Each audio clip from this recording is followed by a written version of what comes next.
민주당에서 추진하고 있는 사심제 예. 이런 것도 실제로는 이 사심제를 통해서 이득을 볼 사람들은 좋은 변호사를 살 수 있는 맞습니다. 예. 부자이거나 권력이 있는 사람들이에요. 맞습니다. 일반인들은 이 사심을까지 갈 수가 없어요. 재판에서. 맞습니다. 예. 그래서 저희가 잠깐 요 얘기를 좀 해보면 좋을 것 같은데 정말로 이제 드디어 베네수엘라행 기차를 탔다라는 얘기가 정말 나옵니다. 왜냐하면 베네수엘라가 12명의 대법관을 추가시킨 다음에 예. 점점 기존의 법률을 무력화시키면서 차베스의 독재 법률화로 나간 거 아닙니까? 맞습니다. 예. 네.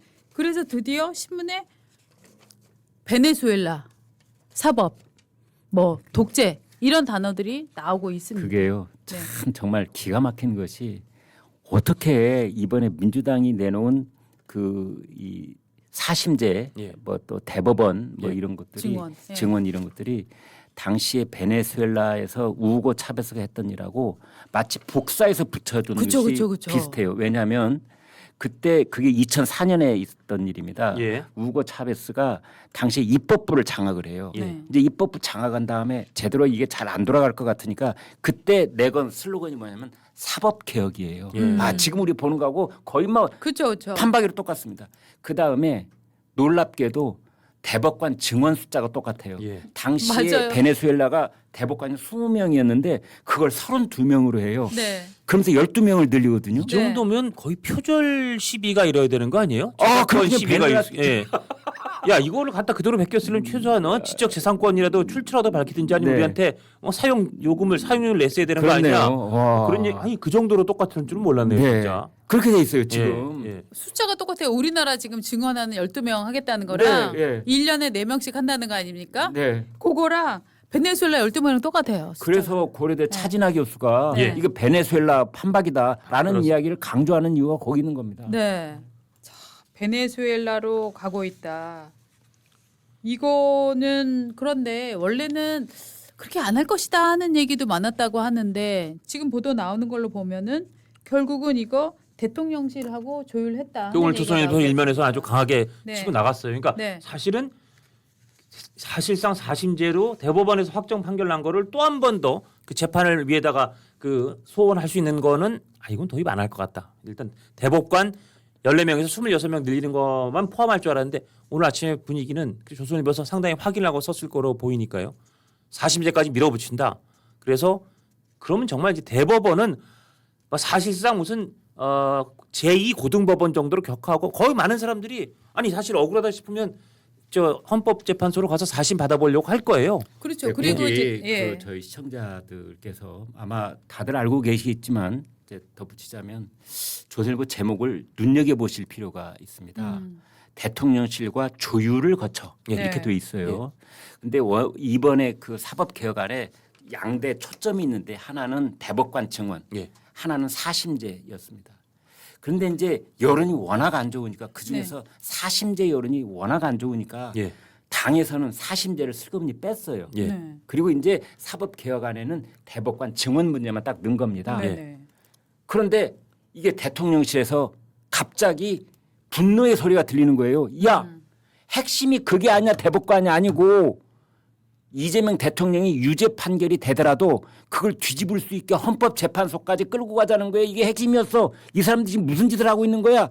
이건 제가 만든 말입니다. 네. 예, 예. 이제 그런 어떤 메시지가 전달됐기 때문에 조선일보는 그걸 부드럽게 예. 조율을 해서 조율을 했다. 대통령실에서 네. 그래서 원래 사심제를 뺐다가 그걸 사법 개혁안에 그대로 집어넣기는 머쓱하니까 예. 네. 정청래 대표가 뭐라고 했느냐?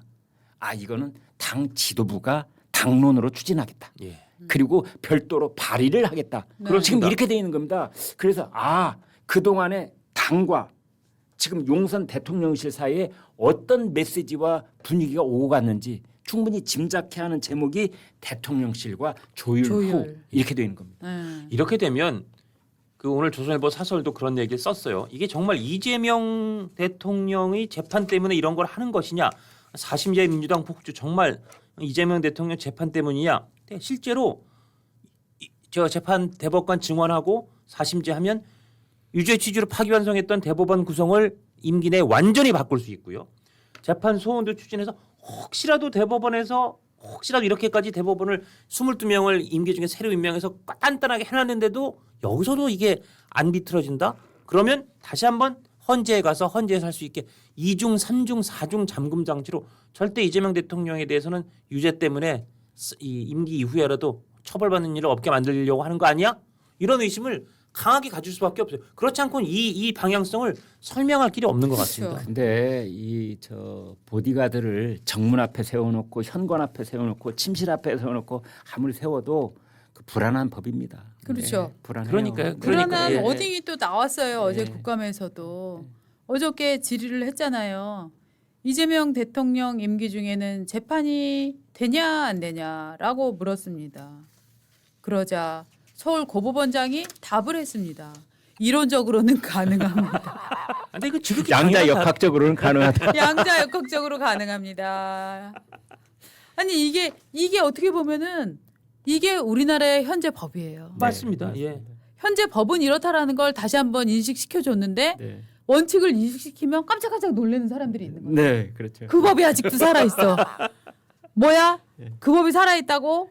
재판은 절대 네. 없어지지 않아요. 네. 왜냐하면 사실은 지금 지방법원에도 이 재판 정지된 게 걸려 있지만 네. 가장 중요한 건 서울 고등법원에 파기환송된 그 선거법이란 말이에요. 네. 그 법원을 관할하는 고등법원장한테 이쪽 야당 의원이 이거 다시 재개할 수 있는 거죠 물어보는데 아니 원칙적으로 맞아요. 네. 언제든지 추후 지정이니까 네.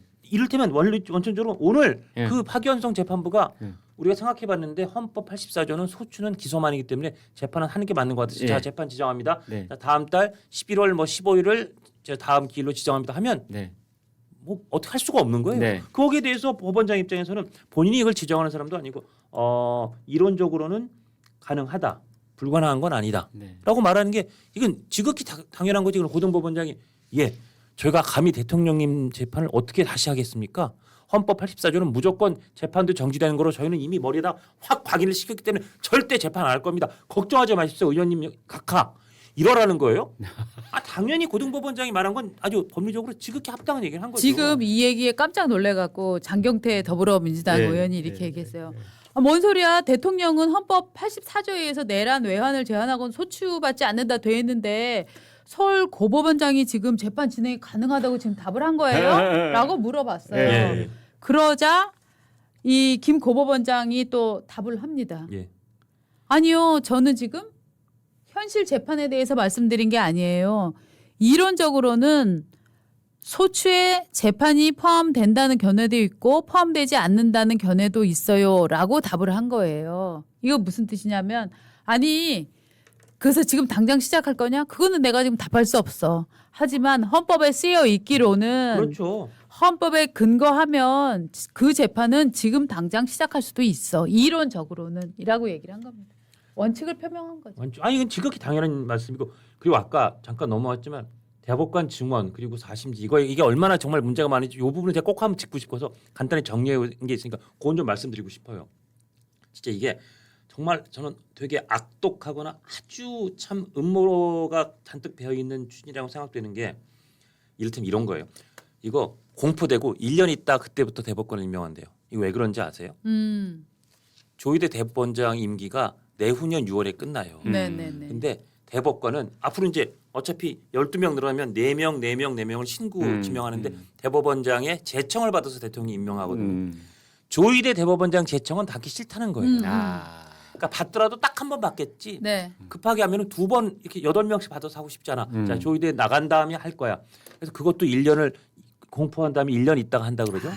그러면서 디테일이 딱 있네. 디테일이 있는 거예요. 그리고 자기 임기 중에 대통령 임기 중에 딱 12명 임명할 수 있게 시간을 딱 맞춰 놓은 거고요. 그다음에 어차피 조희대 대법원장 퇴임하고 그다음에 대법원장도 새로 지명하고 한 10명쯤이 새로 그 임기 중에 퇴임하니까 26명 중에 22명을 완전히 이재명 대통령이 지명한 대법관으로 꽉 채워놓고 하겠다는 건데 이게 많은 법조인들이 얘기하는 게 대법관 14명은요. 1987년 헌법 이후에 사실상 한 번도 안 변한 준헌법적 그 규정이에요.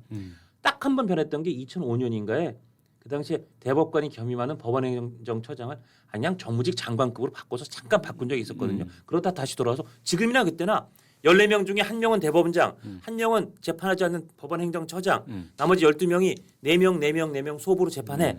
전원 합의체일 때는 대법원장과 자치해 이게 한 번도 14명이라는 숫자가 한 번도 바뀐 적이 없어요. 사실상. 네. 이걸 지금 와서 갑자기 26명으로 바꾼다고요? 이거는 사실상 개헌에 준하는 거거든요. 근데 이거를 왜 하느냐? 아마도 이재명 대통령 결사 옹이하려고 하겠지라는 추론이 당연히 국민들한테 들을 수밖에 없는 거예요. 그리고 사심제 현실적으로 헌재 마비됩니다. 대략 숫자 말씀드리면 1년에 대법원에 올라가는 저 재판 숫자가 한 4만 개, 5만 개예요. 네. 1년에. 네. 헌법재판소가 87년 이후로 작년까지 37년 동안 총 처리한 사건 수가 5만 개예요. 아. 그러면 대법원에서 지금 상고율대로 한 12,000건, 3,000건만 올라가도 헌재는 그걸 할 수가 없어요. 근데 헌재는 재판관을 늘릴 수 있냐?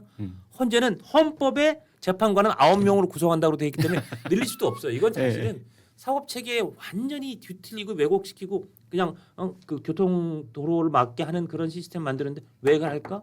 그러니까 사람들이 이재명 대통령 결사옹위 때문에 하는구나. 사법 리스크 완전 박멸 때문에 하는구나. 그 생각을 안 할 수가 없습니다. 꼭 이 말씀을 드리고 싶었습니다. 네. 네.